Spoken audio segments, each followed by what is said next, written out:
Hi everybody. So it's October 23rd. I think there's a weird face on my watch that I'm not used to. It took me a minute to figure it out. I think it's the 23rd, and today I'm here at Maine and Hazel, and over there is St. Paul University and their atrium, their amphitheater. And so then that's what I'm here protesting today. And it's another one of these COP30 events organized by the fake Indigenous Center run by Georgette White Duck, who perpetuates the genocide by ignoring and erasing MMIWG survivors, while at the same time acting like some kind of hero of First Nations survivors, such as residential school survivors, and also some kind of hero of MMIWG. She gets dressed up for all the events and has her picture taken and put on the internet like she's one of these fake heroes that wants to pretend and play hero. And so then the reason that they do these events, so they have like a movie. It started one of these Indigenous fighting climate, the climate kind of BS that's scam that's running and so on like that. And so then the reason that they organize those things is because they get funding, and they have to when you apply for funding, like a lot of times these are public funds, right? And so what that means is another way to say that is that these are taxpayer dollars most of the time, if not all of the time. And so then when you apply for that kind of funding, you're supposed to report back to the funder, usually a government ministry of some kind, or some kind of organization at arm's length or whatever it is to government. And you have to report on what it is that you use the money for, and you're supposed to report on your outcomes. And a lot of that is just a bunch of BS as well. There's full-time fake jobs in applying for these fake grants, in reporting on these fake grants, in organizing these fake events, all this kind of stuff. And so then, paying speakers, they have a panel, starts at 7. Right now it is 6:45. So they have a panel here today, and it's just going to be, some of these fake experts involved in these scams, paid to go all over the place and act as if they're some kind of climate heroes or heroes of Indigenous issues, when nothing ever really changes. There's still all kinds of genocide. There's still all kinds of, ecocide. There's all kinds of,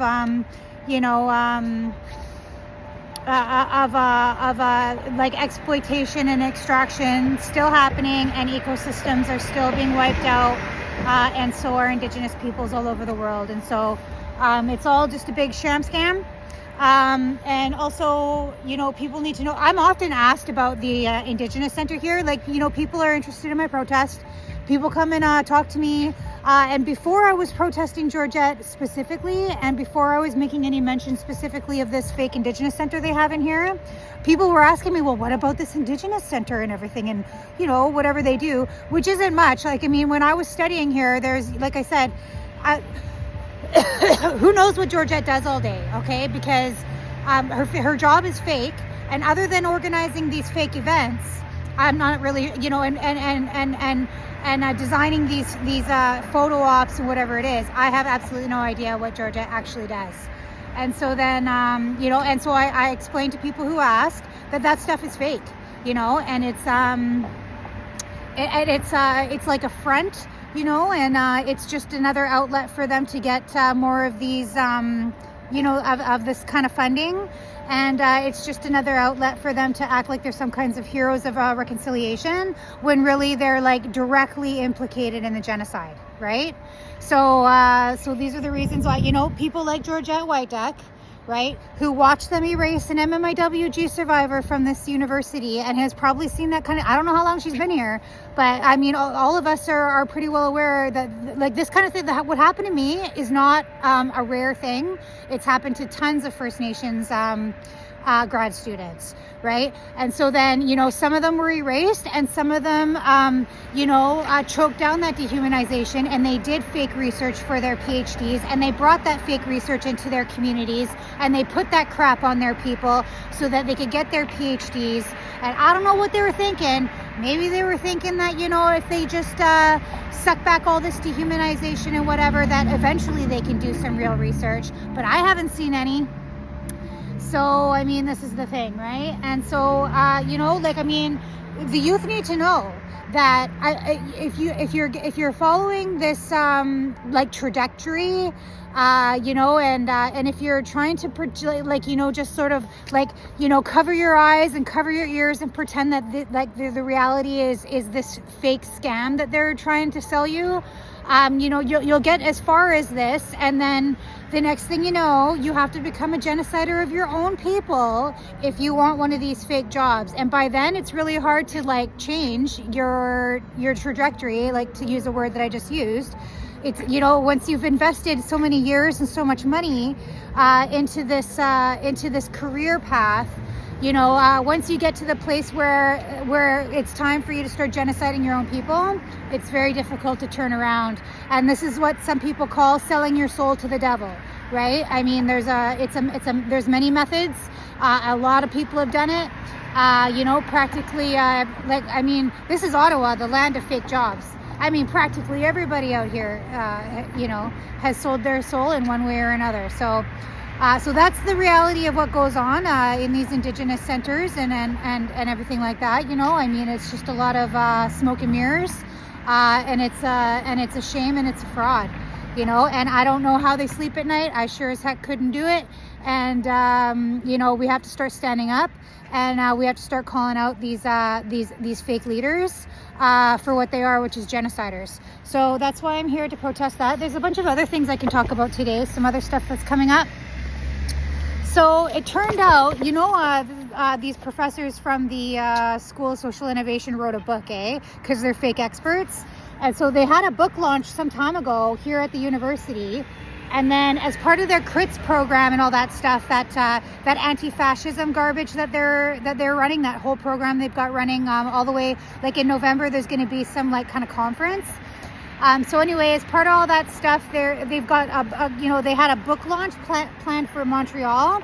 Of course, I can't be in Montreal to protest that. I would protest any book launch that happened where I could get to it, but my protest budget is very limited, and I cannot afford to travel for the reasons of this protest, and so I don't. But they had to cancel it for reasons, unforeseen reasons or whatever. Their book launch in Montreal, they had to cancel it. So, already that book is not a success. So that's my analysis of it. I could talk a little bit more about that book. There's I haven't read it. It's super cringe, and I'm not you got to be careful. You don't want to get hospitalized from all the cringe. But there's definitely, chapters in it that contain some of this garbage that they're pushing, as pretend experts in Indigenous issues and Indigenous policy, And so then, so that's where I get some of my statements and some of my questions and stuff is when I see that stuff, which is typical. I've seen it many, many times over. None of these things are new. When they're talking about, for example, much of the TRC and much of the MMIWG inquiries and reports are just regurgitated recommendations from the Royal Commission on Aboriginal Peoples, in the 90s, for crying out loud, So they're just recycling this stuff over and over again. So if you're ever interested in checking out this kind of garbage, and if you are ever, interested in maybe putting a question to these liars and these racists and these genociders, I have some good questions for you that I put up for the launch that they did not too long ago. For example, on understanding structures and oppression. So in the chapter that I refer to, they outline a 3-step process for addressing social problems, emphasizing the need to clarify underlying causes, social actors, and structures, while accounting for historical contexts, and developed solutions based on collective needs rather than individual cases. So how do they reconcile this with allegations that the department systematically erased an Anishinaabe MMIWG survivors' lived experiences, research on Anishinaabe ontologies, and advocacy work on my social media, effectively treating her case as an individual issue to dismiss rather than confronting potential institutional racism and colonial legacies at this university, right? So I think that's a really good question. Here's another one. On intersectionality and unique experiences. So the chapter stresses that intersectionality involves recognizing how race, gender, and other factors create compounded disadvantages, particularly for Indigenous women facing violence and marginalization, as highlighted in references to the National Inquiry into MMIWG. Given this, how would you address claims that the department members, including non-Indigenous authors like Amanda Wilson, an admitted abolitionist, rewrote and stripped